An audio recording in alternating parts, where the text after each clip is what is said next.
ભર ઉનાળે રાજ્યમાં વરસાદી માહોલ છે અને આ માહોલની વચ્ચે ક્યાં કેવી પરિસ્થિતિ છે સૌથી પહેલા સંદેશ ન્યૂઝ આપને બતાવશે અલગ અલગ જગ્યાઓ પર વહેલી સવારથી વાદળછાયું વાતાવરણ હતું અને હવે વરસાદ વરસ્યો છે। આ 7 તસવીરો આપણી ટીવી સ્ક્રીન પર સૌથી પહેલા જોઈએ અમદાવાદમાં વરસાદ વરસ્યો છે।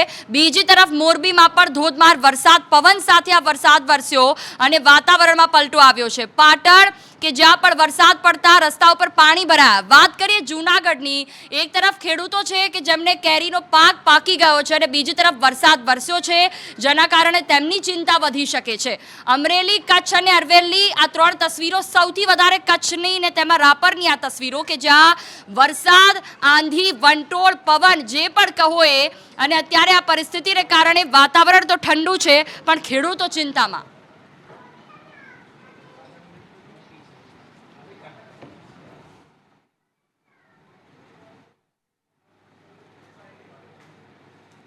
તો આ 7 તસવીરો આપે ટીવી સ્ક્રીન પર જોઈ। હવે અલગ અલગ જિલ્લાઓની વાત કરીએ। કચ્છ જઈએ સૌથી પહેલા કે જ્યાં રાપરમાં સૌથી વધારે વરસાદ પડ્યો છે। ગરમીનું વાતાવરણ હોય ને તેમાં વરસાદ વરસતા રસ્તાઓ પર પાણી ભરાયા। સતત બીજા દિવસે રાપરમાં કમોસમી વરસાદ છે। બજારોની તસવીરો સામે આવી। ગાંધીધામ, ભુજ, અંજાર, રાપરના ગાગોદરામાં કરા સાથે વરસાદ વરસ્યો છે। વધુ માહિતી સાથે સંવાદદાતા અલ્પેશ ગોસ્વામી ફોન લાઈન પર। જી અલ્પેશ, 2 દિવસથી વરસાદ વરસ્યો છે, શું સ્થિતિ છે કચ્છમાં હાલ? જુહી, જે રીતે હવામાન વિભાગ દ્વારા આગાહી કરવામાં આવી છે તેને લઈને કચ્છમાં છેલ્લા 2 દિવસથી કમોસમી વરસાદ પડી રહ્યો છે। ગઈકાલે પણ કેટલાક તાલુકામાં વરસાદ પડ્યો હતો અને ત્યારબાદ આજે સતત બીજા દિવસે કમોસમી વરસાદ પડ્યો છે। કમોસમી વરસાદને પગલે હાલ તો ખેડૂતોની મુશ્કેલીમાં વધારો થયો છે। ભુજ, અંજાર, ગાંધીધામ અને રાપર સહિતના તાલુકામાં કમોસમી કરા સાથે વરસાદ પડ્યો છે જેના કારણે ખેડૂતોને મોટું નુકસાન જવાની ભીતિ છે। ખાસ કરીને તલ અને કેરીના પાકમાં ખેડૂતોને નુકસાન જાય તે પ્રકારની પરિસ્થિતિ સર્જાઈ છે। સામાન્ય રીતે તો ઉનાળામાં સૌથી વધારે ગરમી કચ્છમાં પડતી હોય છે, પરંતુ જે રીતે 2 દિવસથી કમોસમી વરસાદ પડ્યો છે તેના કારણે વાતાવરણમાં ઠંડક પ્રસરી છે, પરંતુ ચોક્કસથી જે રીતે વરસાદે હાલ ખેડૂતોની મુશ્કેલીમાં વધારો કર્યો છે। જુહી, બિલકુલ, તમામ જાણકારી બદલ આભાર અલ્પેશ। અપડેટ માટે પાછા ફરીશું। તો વાત હવે પોશીનાની કરીએ। જે રીતે એક તરફ વાતાવરણમાં ઠંડક છે પરંતુ તેનાથી વધારે ચિંતાનો વિષય એ છે કે ખેડૂતોનું શું થશે। પોશીનામાં ભારે ઉકળાટ બાદ વરસાદ વરસ્યો છે। પોશીના અને આસપાસના વિસ્તારોમાં વરસાદ વરસ્યો છે। ઉકળાટ બાદ વરસાદ વરસતા જે વાતાવરણ છે તે ઠંડુ થયું, રસ્તા પર પાણી ભરાવાના દ્રશ્યો પણ સામે આવ્યા। બીજી તરફ જે ખેડૂતો છે પાકને લઈને ચિંતામાં છે। વરસાદ પડતા ખેડૂતો ચિંતાતુર બન્યા। વધુ માહિતી સાથે સંવાદદાતા રિયાઝ ફોન લાઈન પર જોડાયા છે। જી રિયાઝ, ભારે ઉકળાટ હતો, અચાનક વરસાદ વરસ્યો, શું સ્થિતિ હાલમાં ત્યાં? બિલકુલ, જોઈ જણાવી દઉં કે જે પ્રમાણે વાતાવરણમાં પલટો આવ્યો છે સાબરકાંઠા જિલ્લાના પોશીના તાલુકામાં તેમજ પોશીના, લાંબડિયા, દેલવાડા જેવા ગામોમાં આજે વહેલી સવારથી જ ભર ઉનાળે આકાશમાં કાળા ડિબાંગ વાદળોને ગોરભાયા હતા અને વાદળછાયા વાતાવરણ વચ્ચે બપોરે ભારે પવન સાથે વરસાદ ખાબક્યો હતો। ભર ઉનાળે વરસાદનો માહોલ વચ્ચે મુખ્ય બજારોમાં રોડ ઉપર નદી વહેતી હોય તેવા પણ દ્રશ્યો જોવા મળ્યા હતા। બીજી બાજુ વાત કરીએ તો ખેડૂતો પણ ચિંતાતુર બન્યા હતા, કારણ કે વાવેલા ઘઉં પાકને કાપણી કરીને ઘઉંને ખેતરમાં મૂકેલા ઘઉંને નુકસાન થવાનું પણ અનુમાન લાગી રહ્યું છે। જી જોઈ, તમામ જાણકારી બદલ આભાર। તો જે પરિસ્થિતિ છે પોશીનામાં જ્યાં ભારે વરસાદ છે, ખેડૂતો ચિંતામાં છે। બીજી તરફ વાત કરીએ કે અમદાવાદ પણ તેમાં બાકી નથી। શહેરી વિસ્તારોમાં પણ વરસાદી માહોલ છે। અમદાવાદની વાત કરીએ, ગોતા, રાણીપ સહિતના વિસ્તારોમાં વરસાદ વરસ્યો છે। અમદાવાદ શહેરના વાતાવરણમાં પણ અચાનક પલટો આવ્યો। વહેલી સવારથી કે જ્યાં એક તરફ ગરમીનો બફારો હતો, ઉકળાટ ભર્યું વાતાવરણ હતું ને તેની વચ્ચે હવે ગોતા, વંદે માતરમ વિસ્તાર, રાણીપ વિસ્તાર અચાનક વરસાદ વરસતા વાહન ચાલકો પણ અટવાયા હતા।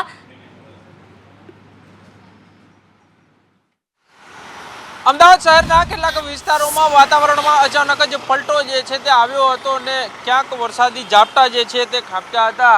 મહત્વનું છે કે ચાંદખેડા, ગોતા, ચાંદલોડિયા, ન્યૂ રાણીપ સહિતના વિસ્તારો છે જેમાં વરસાદી ઝાપટું જે છે તે જોવા મળ્યું હતું। વાહન ચાલકો જે છે તે અચાનક જ અટવાઈ પડ્યા હતા, પરંતુ થોડા સમય બાદ જ આ વરસાદી ઝાપટું જે છે તે થંભી જતા હાલ વાતાવરણ જે છે તેમાં ઠંડક પ્રસરી છે। પરંતુ આ કમોસમી વરસાદ જે છે તે રાજ્યના અનેક વિસ્તારોમાં પણ જોવા મળ્યો હતો, ત્યારે અમદાવાદના આ કેટલાક વિસ્તારો છે તેમાં વરસાદી ઝાપટું જે છે તે પડ્યું હતું। કેમેરામેન કુંતલ મહેતા સાથે કશ્યપ જોશી, સંદેશ ન્યૂઝ, અમદાવાદ।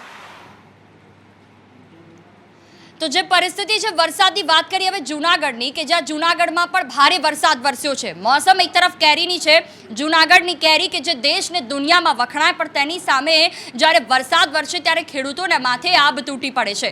વાતાવરણ ગમે તેટલું ઠંડુ હોય પણ બીજી તરફ ખેડૂતો પણ જે રીતે વરસાદને કારણે ચિંતાતુર થયા છે। ધારી ગીરના ગ્રામ્ય વિસ્તારોમાં કમોસમી વરસાદ વરસ્યો છે। રાજેસરા, દુધાળા, માણિયાદમાં પણ વરસાદ જોવા મળ્યો। પાણિયા, મીઠાપુર સહિતના વિસ્તારોમાં પણ વરસાદ।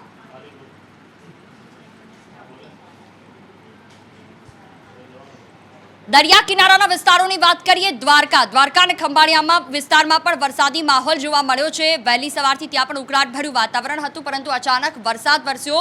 ભારે પવન સાથેની આ તસવીરો સામે આવી છે। ગુંદા, જામ, રોજીવાડા સહિતના ગામોમાં આ વરસાદ વરસ્યો છે। સંદેશ ન્યૂઝની ટીવી સ્ક્રીન પર આ તસવીરો પરથી અનુમાન લગાવી શકાય કે આ ભારે વરસાદ ને પવન સાથેનો આ વરસાદ હજી પણ જો 2 દિવસ આ પ્રકારની પરિસ્થિતિ રહી તો દ્વારકા જિલ્લામાં ખેડૂતો માટે મુસીબત વધી શકે છે। ઇમરાન સંવાદદાતા દ્વારકાથી ફોન લાઈન પર। જી ઇમરાન, દ્વારકામાં શું સ્થિતિ છે? ક્યારથી વરસાદ વરસ્યો છે? હાલ શું પરિસ્થિતિ? જી આપને જણાવી દઉં કે પાણવર અને ખંભાળિયા પંથકમાં જામ, રોજીવાડા, પાણવર, ગુંદા અને આજુબાજુના પંથકમાં જેવા ગામો છે તેમાં માલઢોરનો જે ખેડૂતોનો માલઢોરનો જે પાક છે તે પલળી ગયો છે અને ખાસ કરીને બરડા વિસ્તારમાં આવેલી જે કેરીના બાગો છે તેમાં પણ ભારે નુકસાની જોવા મળી છે। અને હાલની આગાહી મુજબ જો વધુ વરસાદ પડે તો આંબાના જે બાગો છે તેને વધુ ને વધુ નુકસાન થવાની શક્યતા। બિલકુલ, તમામ જાણકારી બદલ આભાર। અપડેટ માટે પાછા ફરીશું। વાત મોરબીની કરીએ, મોરબીમાં પણ ધોધમાર વરસાદનું વાતાવરણ જોવા મળ્યું। જે રીતે અંબાલાલ પટેલ દ્વારા આગાહી કરવામાં આવી હતી અલગ અલગ જગ્યાઓ પર 15 એપ્રિલ સુધીમાં વરસાદ વરસી શકે છે અને આ જ પરિસ્થિતિ અલગ અલગ જિલ્લાઓમાં દેખાઈ રહી છે। મોરબી શહેરની વાત કરીએ, આસપાસના વિસ્તારોમાં વરસાદ છે। ધીમી ધારે અહીંયા વરસાદ રહ્યો, પરંતુ વાતાવરણમાં ચોક્કસથી ઠંડક થઈ ગઈ। અચાનક વાતાવરણમાં પલટો આવ્યો। સવારથી વાદળછાયું વાતાવરણ જોવા મળ્યું હતું। વધુ માહિતી સાથે મોરબીથી સંવાદદાતા નિલેશ પટેલ ફોન લાઈન પર। જી નિલેશ, મોરબી જિલ્લાના વાતાવરણમાં પલટો, હાલ શું સ્થિતિ, કેવું વાતાવરણ ત્યાં? અત્યારે હાલ તો પવનની ગતિ પણ વધી છે અને વાતાવરણ બિલકુલ પલટાઈ ગયું છે। ચોમાસા જેવું વાતાવરણ થઈ ગયું છે। જો કે વરસાદ હજી સુધી પડ્યો નથી, માત્ર છાંટા પડ્યા છે, પરંતુ સમગ્ર મોરબી જિલ્લામાં આ પ્રકારનો માહોલ છે। જે રીતે થોડા છેલ્લા દિવસોથી ભયંકર ગરમી પડી રહી હતી, પરંતુ આજે જે રીતે વાતાવરણ પલટાયું છે તેને લઈને ક્યાંક ને ક્યાંક ગરમીમાં ચોક્કસથી રાહત થઈ છે। હજી સુધી વરસાદ નથી, માત્ર છાંટા છે, પરંતુ જો વરસાદ થાય તો કેટલાક એવા ખેડૂતો કે જે લોકોના હજી મોલ છે, હજી ખેતરથી ઘર સુધી નથી પહોંચ્યા, તેમને નુકસાન થવાની સંભાવના છે। જી બિલકુલ, તમામ જાણકારી બદલ આભાર નિલેશ। વાત કરીએ વિસાવદરની, જૂનાગઢ વિસાવદરમાં પણ આ જ પ્રકારની પરિસ્થિતિ છે। વધારે વરસાદને કારણે એક તરફ પાણી ચારે તરફ જોવા મળી રહ્યું છે અને તેની સાથે વધુ વરસાદને કારણે રાજેસરા, દુધાળા અને માણિયાદમાં પણ વરસાદ વરસ્યો છે। એક તરફ દ્રશ્યો પણ આપને દર્શાવી રહ્યા છે કે જ્યાં દિવસે અંધારપટ જેવો માહોલ છવાયો હતો, ક્યાંક રસ્તાઓ ભીના થયા તો કેટલીક જગ્યા પર નીચાણવાળા વિસ્તારમાં પાણી પણ ભરાયા। વધુ માહિતી સાથે સંવાદદાતા કેતન જૂનાગઢથી ફોન લાઈન પર। જી કેતન, કેવી પરિસ્થિતિ છે ત્યાં વરસાદને લઈને? ચોક્કસ કે જે રીતે સવારથી જ વાદળછાયું વાતાવરણ હતું ને અત્યારે પણ જે છે તે કાળા ડિબાંગ વાદળો છે આકાશમાં જોવા મળી રહ્યા છે અને બપોરના ભારે ગરમી બાદ છે કમોસમી વરસાદ શરૂ થયો હતો। રાજેસર, દુધાળા અને માણંદિયા, વિસાવદર તાલુકાના ગામડાઓ છે ત્યાં ધોધમાર વરસાદ પડ્યો હતો। કમોસમી વરસાદને કારણે ખેડૂતોમાં ચિંતા ફેલાઈ છે। ખાસ કરીને તલ, મગફળી અને ચણા સહિતના પાકને જે છે તે અસર જોવા મળી રહી છે। જો વરસાદ નહીં રોકાય તો આ પાકને વ્યાપક નુકસાન થાય તેવી પૂરેપૂરી શક્યતા છે, જેથી ખેડૂતો પણ ચિંતિત બન્યા છે। જી બિલકુલ, તમામ જાણકારી બદલ આભાર। હવે વાત પાટણની કરીએ, પાટણમાં પણ વરસાદી માહોલ જોવા મળ્યો છે। વહેલી સવારથી ત્યાં વાતાવરણમાં ઠંડક હતી, વાદળછાયું વાતાવરણ હતું ને તેની સાથે વરસાદ વરસ્યો છે। રાધનપુર, સાંતલપુર તાલુકામાં વરસાદી માહોલ જોવા મળ્યો। કમાલપુર, સાતુન, સાથલી સહિતના ગામોમાં પણ વરસાદ વરસ્યો છે। વારાહી, સિંઘાડા, લખાપુરમાં તમામ ગામોમાં વરસાદી માહોલ। ભરત સંવાદદાતા ફોન લાઈન પર જોડાયા છે અમારી સાથે પાટણથી। જી ભરત, કેવા પ્રકારની પરિસ્થિતિ છે? સવારથી વાદળછાયું વાતાવરણ હતું ને હાલમાં વરસાદ? ચોક્કસથી જુહી ભર ઉનાળે પાટણ જિલ્લામાં કમોસમી માવઠું જોવા મળી રહ્યું છે। પાટણ જિલ્લાના 6 જેટલા જે તાલુકાઓ છે ત્યાં ગાડી બપોર બાદ એકાએક કાળા ડિબાંગ વાદળો સાથે કમોસમી માવઠું પડ્યું છે। રાધનપુર, સાંતલપુર, સમી, શંખેશ્વર, હારીજ સહિતના જે તાલુકા છે ત્યાં આગળ જે ગ્રામ્ય વિસ્તારો છે ત્યાં આગળ કમોસમી વરસાદ પડ્યો છે અને વરસાદ પડવાની સાથે જ ખેડૂતોના ખેતરોમાં જે મોલ ઉભા હતા, એરંડા, વરિયાળી સહિતનો જે પાક છે હજુ ખેડૂતોના ખેતરોમાં છે તે ઘર સુધી નથી પહોંચ્યા. આ જે પાક ખેતરમાં ઉભા છે તેની ઉપર અત્યારે સંકટના વાદળો ઘેરાઈ રહ્યા છે, કારણ કે ભર ઉનાળે જે રીતે કમોસમી માવઠું પડ્યું છે એના માવઠાએ ખેડૂતોની ચિંતામાં વધારો જોવા મળી રહ્યો છે. હારીજ, સમી, શંખેશ્વર સહિતના જે ગ્રામ્ય પંથકો છે ત્યાં આગળ બપોર બાદ એક ભારે કાળા ડિબાંગ વાદળો સાથે કમોસમી માવઠું પડ્યું છે અને આ માવઠાએ ખેડૂતની ચિંતાનો વધારો કર્યો છે. જોઈ બિલકુલ, તમામ જાણકારી બદલ આભાર. વાત કરીએ તો જે રીતે મોરબીના હળવદમાં પણ વરસાદ વરસ્યો છે, વરસાદી માહોલને લઈને આસપાસના વિસ્તારો કે જ્યાં લોકો ખુશ છે, ઠંડક ભર્યું વાતાવરણ છે, પરંતુ બીજી તરફ ખેડૂતો માટે આ ચિંતાનો વિષય છૂટો છવાયો વરસાદ વરસ્યો છે. ધોધમાર વરસાદ સૌથી વધારે અમરેલી, કચ્છના રાપરમાં જોવા મળ્યો, પરંતુ બીજી તરફ મોરબી સહિતના જે વિસ્તારો છે કે જ્યાં પાટણ, મોરબી તમામ જગ્યાઓ પર ધીમી ધારે વરસાદ જોવા મળ્યો.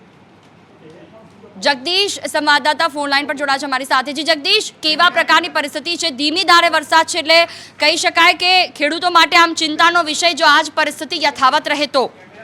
જે ચોક્કસથી વાત કરવામાં આવે તો હળવદમાં ગતકાલ સાંજથી વાતાવરણમાં પલટો આવ્યો છે. આમ તો ધૂળની ડમરીઓ વચ્ચે આજે બપોર બાદ અચાનક વાતાવરણમાં પલટો આવતા વરસાદ શરૂ થયો છે. આ કમોસમી વરસાદ ખેડૂતોનો જે વરિયાળીનો તૈયાર પાક થઈ ગયો છે, જેમાં ખરેખર ખરું લેવાની તૈયારી હતી, તેવા સમયે વરસાદ થતા વરિયાળીનો વાવેતર કરેલા ખેડૂતોમાં ચિંતાનો ભય સતાવ્યો છે. તો સાથે જ હળવદ તાલુકાના રણકાંઠાના વિસ્તારોમાં ધૂળની ડમરી ઉઠતા રણમાં મીઠું પકવતા અગરિયાઓને પણ ચિંતાનો વાદળો ઘેરાયા છે. તો સાથે કીડી, માલણીયા, કેદારિયા, રણજીતગઢ સહિતના ગામોમાં કમોસમી વરસાદ થતા વરિયાળીના પાકમાં વ્યાપક પ્રમાણમાં નુકસાન થવાથી ખેડૂતોને હાલ ચિંતાના વાદળો ઘેરાયા છે. જી બિલકુલ, તમામ જાણકારી બદલ આભાર. તો ટેટીની સિઝનથી શરૂઆત થાય ત્યારે ગરમીની શરૂઆત થાય એવું કહેવાય, અને તે સિઝન કેરી સંપૂર્ણ રીતે આવી જાય ગીર સોમનાથથી લઈને વલસાડ સુધીની, ત્યારે એ સિઝન પૂરી થાય. હવે આ ગરમીની વચ્ચે આટલો બધો વરસાદ, હજી શું આગાહી છે? મારી સાથે સહયોગી છે મારા ન્યૂઝરૂમમાંથી ધવલ. વાત કરીએ, આટલી બધી ગરમી હોય અને એમાં અચાનક આ વરસાદ, કેટલું નુકસાન ખેડૂતો માટે? જુહી, સૌથી મહત્વની વાત છે કે હવે ચોમાસું ક્યારે આવે છે એ પણ કેવું મુશ્કેલ બની રહ્યું છે. જે આપ વાતાવરણ જોઈ રહ્યા છો કે ધોમધખતા તાપની વચ્ચે ધોધમાર વરસાદ પડી રહ્યો છે. આજે કચ્છથી લઈને અનેક જિલ્લાઓમાં અમરેલી, જુનાગઢ અને અમદાવાદ શહેર સહિત વરસાદ પડ્યો છે. તો સાથે સાથે હવામાન વિભાગ પણ આગાહી કરી રહ્યું છે. જો કે અંબાલાલ પટેલ અને હવામાન વિભાગની પ્રી મોન્સૂન એક્ટિવિટી અંગે આગાહી તો હતી જ, પરંતુ હજુ પણ આગાહી સેવવામાં આવી રહી છે. જો ખાસ કરીને ઉત્તર ગુજરાતની વાત કરવામાં આવે તો બનાસકાંઠા, સાબરકાંઠા અને પાટણની અંદર વરસાદ થવાની હજુય સંભાવના છે આવતીકાલે. તો બીજી બાજુ અરવલ્લી અને મહીસાગર ની પણ વરસાદ થવાની સંભાવના સેવાઈ રહી છે. સાથે સાથે દાહોદ અને કચ્છમાં પણ હવામાન વિભાગે વરસાદ થવાની સંભાવના સેવી છે. મહત્વનું છે કે દક્ષિણ સૌરાષ્ટ્ર અને દક્ષિણ ગુજરાતના અમુક ભાગોમાં પણ ભારે પવન સાથે વરસાદ થઈ શકે છે એવી આગાહી કરવામાં આવી રહી છે. મહત્વની વાત છે કે હવામાન નિષ્ણાંતો એવું કહી રહ્યા છે કે લાનીનોની અસરને કારણે આ વખતે ચોમાસું પણ વહેલું આવી રહ્યું છે. એટલા માટે એની જે પ્રી મોન્સૂન એક્ટિવિટી છે એ પણ ખૂબ જ વહેલી શરૂ થઈ ગઈ છે. જી બિલકુલ, ખૂબ ખૂબ આભાર આપનો. તો જે રીતે પરિસ્થિતિ છે તે અનુસાર તો વરસાદને રોકી શકાય એમ નથી, કેમ કે ગરમી છે અને બીજી તરફ વરસાદ જે રીતે સતત વરસી રહ્યો છે, વાતાવરણમાં ઠંડક, ને આ તમામની વચ્ચે જિલ્લામાં શું શું સ્થિતિ હતી તે આપને જણાવી. એ સાથે હવે વાત કરીએ અન્ય સમાચારો પર કે ક્ષત્રિય સમાજમાં રોષ હજી પણ યથાવત છે.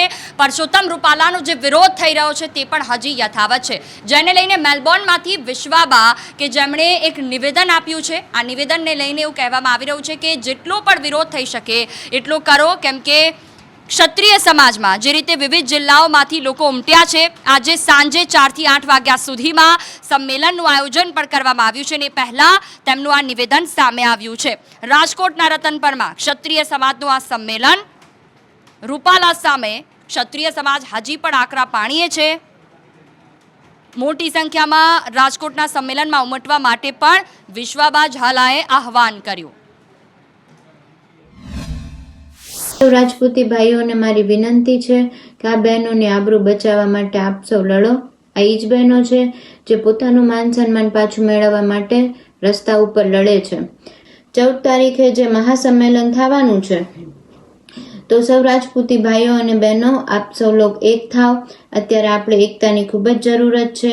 એકતા, સંપ અને તાકાત સાથે હાથમાં હાથ મિલાવીને આપણે આગળ વધશું તો આપણી જીત નક્કી જ છે, અને સરકાર પણ કાપી જશે. તમામ રાજકીય નેતાઓને આ સંમેલનમાં આવવા માટે મજબૂર કરી દો, કારણ કે આ એ જ સરકાર છે જેને આપણે અત્યારે માથાની પાઘડી પહેરીને ફરતા હતા, એ અત્યારે પગનું પગલું છણ્યું બનીને બેસી ગઈ છે. તો રૂપાલા સામે જે ભડકાઉ નિવેદનો સામે આવી રહ્યા છે ને તેમાંનું જ એક નિવેદન કે આવનારી પેઢી પણ યાદ રાખે એ રીતે ક્ષત્રિય સમાજ ભેગો થાય, આ પ્રકારનું નિવેદન સામે આવ્યું ને તે પણ આપે સાંભળ્યું. વાત કરીએ હવે રતનપરમાં કેવા પ્રકારની પરિસ્થિતિ છે.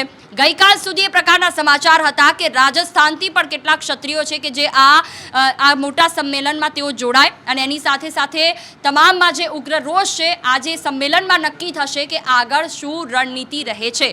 હવે આ જ રણનીતિ વચ્ચે કેવી પરિસ્થિતિ સર્જાય છે જોવું રહ્યું. મારી સાથે દિવ્યા ચૌહાણ જોડા. દિવ્યા, વાત કરીએ તો પરસોત્તમ રૂપાલાને લઈને રતનપરમાં એક મોટી મહાસભા કહેવાય રહ્યું છે, રાજસ્થાનના પણ કેટલાક ક્ષત્રિયો જોડાવાના છે. શું રણનીતિ હોઈ શકે છે ને કેમ કે નમતું જોખવા તૈયાર નથી? જુહી, આંદોલન છે તે વધુ ને વધુ સતત સક્રિય અને આક્રમક બની રહ્યું છે. તો કેટલાક લોકોએ ચીમકી પણ આપી હતી કે અહિંસક અત્યાર સુધીની લડત રહી, પરંતુ ક્યાંક હિંસક પણ બની શકે છે.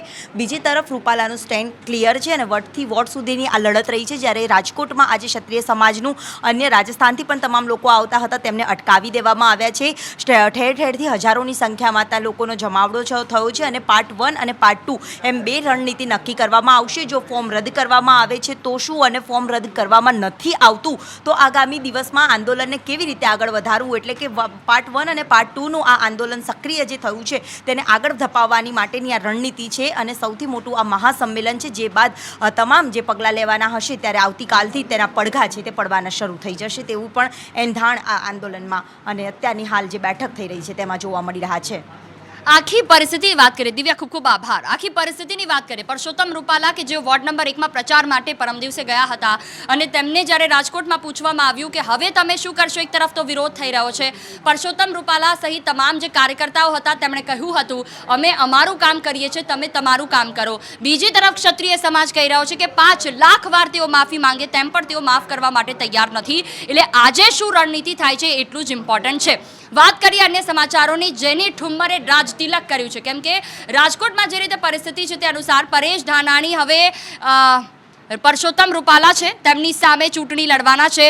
આ ક્ષત્રિય સમાજ એક તરફ વિરોધ કરી રહ્યો છે, બીજી તરફ રાજકોટમાં કોંગ્રેસે પોતાના ઉમેદવાર, અમરેલીમાં જે સભા થઈ હતી તેમાં જાહેર કર્યા. પરેશ ધાનાણીનું નામ આવતા જે ખુશીની લહેર, હાથમાં ટાંકણી મારી અને તે બાદ જે રીતે રાજ તિલક કરવામાં આવતો હોય, જીત માટે શુભકામના આપવામાં આવતી હોય તે પ્રકારનો આ તિલક કરવામાં આવ્યો.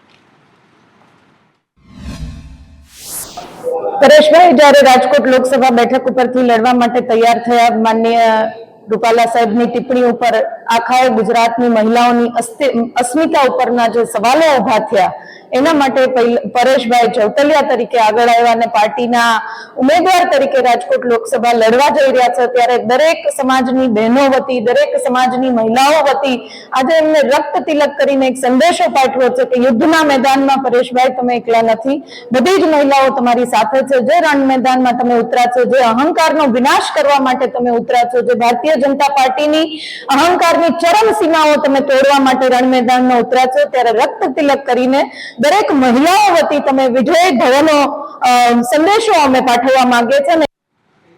તો ભારતીય જનતા પાર્ટીએ આજે પોતાના મુદ્દાઓ સાથે મેનિફેસ્ટો બહાર પાડ્યો છે. 14 જેટલા મહત્વપૂર્ણ મુદ્દાઓ, વડાપ્રધાન નરેન્દ્ર મોદી પણ તેમાં હાજર રહ્યા.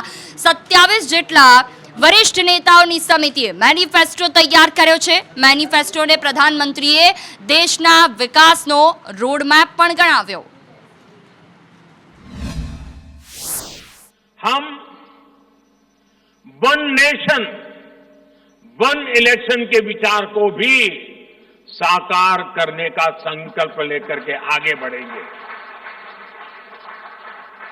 बीजेपी यूनिफॉर्म सिविल कोड को भी देश हित में उतना ही आवश्यक समझती है.